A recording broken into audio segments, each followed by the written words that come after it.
ગુજરાત યુનિવર્સિટીના 39 વિદ્યાર્થીઓએ અમદાવાદના વિવિધ પોલીસ સ્ટેશનમાં સ્વચ્છતાને લઈને સર્વે કર્યું છે, જેમાં 2 રાઉન્ડમાં 50 પોલીસ સ્ટેશનનો સર્વે કરવામાં આવ્યો।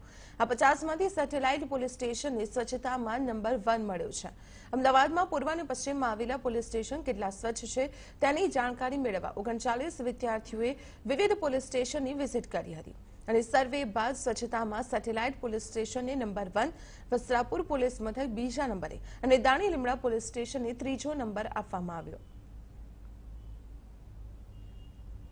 અને આજે અંદાજે 6 જેટલા પોલીસ સ્ટેશનને સ્વચ્છતાના અભિગમમાં જે આગળ પડતી નોંધપાત્ર પ્રવૃત્તિઓ કરે છે એ લોકોને આજે સર્ટિફિકેટ વિતરણનો કાર્યક્રમ થયો।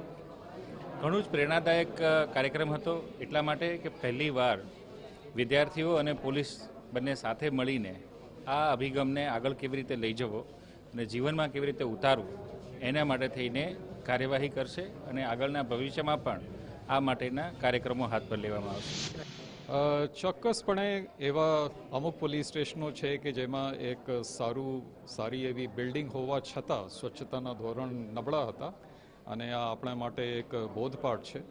અને એમાં જે પોલીસ સ્ટેશનના કર્મચારીઓ અને અધિકારીઓ છે આ પોતાના કાર્ય ક્ષેત્ર જે પોલીસ સ્ટેશનના ભવન છે એના ઉપર ગૌરવ લઈ શકે અને સ્વચ્છતા ફક્ત એક બહારના લોકોને પ્રદર્શિત કરવા માટે કોઈ વસ્તુ નથી, પરંતુ એક સુંદર અને સરસ વાતાવરણમાં જે અમારા કાર્યક્ષેત્રને આપણા વર્કપ્લેસને રાખીએ તો એના લાભ અમારી ડેલી પ્રોડક્ટિવિટી અને સેન્સ ઓફ વેલબિંગમાં પણ થઈ શકે। અમદાવાદ શહેર પોલીસ કમિશનર દ્વારા સ્વચ્છતા જાળવતા પોલીસ સ્ટેશનને એવોર્ડ આપવામાં આવ્યો, એટલે કે વિવિધ પોલીસ સ્ટેશનને સ્વચ્છતાનો એવોર્ડ મળશે। પરંતુ શહેરમાં ઘણા એવા પોલીસ મથક છે જ્યાં સ્વચ્છતાના નામે મીંડું જોવા મળે છે। શહેર કોટડા પોલીસ સ્ટેશનની પણ કંઈક આવી જ હાલત છે, જ્યાં જુઓ ત્યાં માત્ર ગંદકી જ જોવા મળે છે। અહીં પાણીના કુલર પણ ધૂળ ખાઈ રહ્યા છે, પીવાના પાણીની કોઈ વ્યવસ્થા નથી, તો પોલીસ કર્મીઓ માટે પણ શૌચાલયની યોગ્ય સુવિધા નથી। અહીં શૌચાલય છે, પરંતુ સ્થિતિ અત્યંત ખરાબ છે, જેના કારણે ખાસ કરીને મહિલા પોલીસ કર્મીઓને હાલાકીનો સામનો કરવો પડે છે। એક તરફ અમદાવાદ પોલીસ કમિશનર દ્વારા શહેરના પોલીસ સ્ટેશનને સ્વચ્છ રાખવા બાબતે એવોર્ડ આપવામાં આવી રહ્યા છે, પરંતુ બીજી તરફ પરિસ્થિતિ ક્યાંક અલગ છે। કેટલાક પોલીસ સ્ટેશનો એવા છે કે જ્યાં હજુ પણ ગંદકી છે।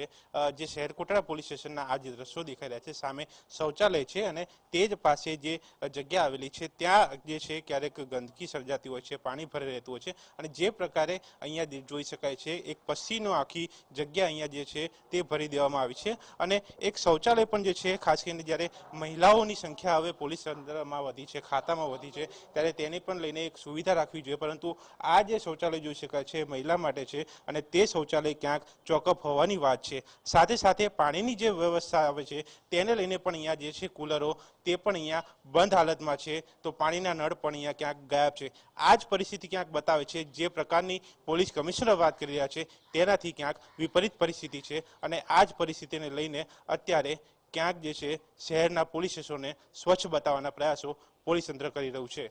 કેમેરામેન જીતુ પટેલ સાથે દર્શક રાવલ, TV9 અમદાવાદ।